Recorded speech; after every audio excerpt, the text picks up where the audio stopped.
Brené Brown is a shame researcher.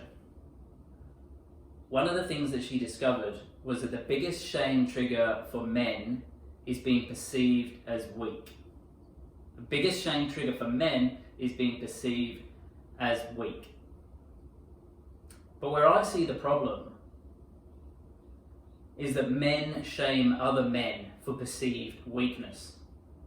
And one of the worst culprits is actually bosses.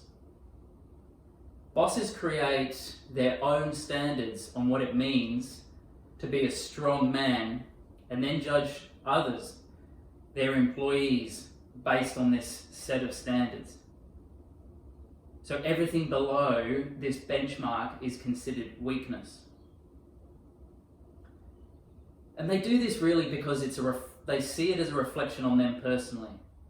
If they have a weak staff member, it must mean the team is weak, and it must mean that they are weak.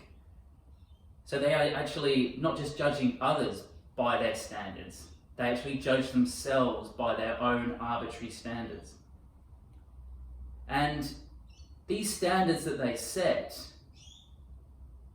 aren't written in the rule book, not in the procedures, not in the policies.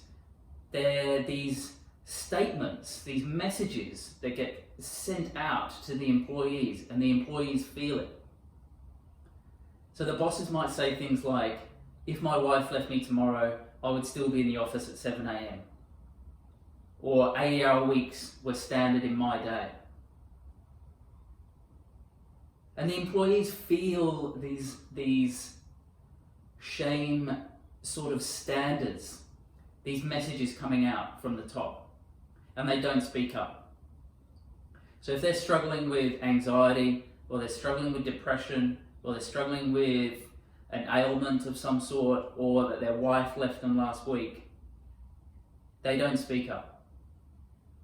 Because they'll say, he'll see weakness.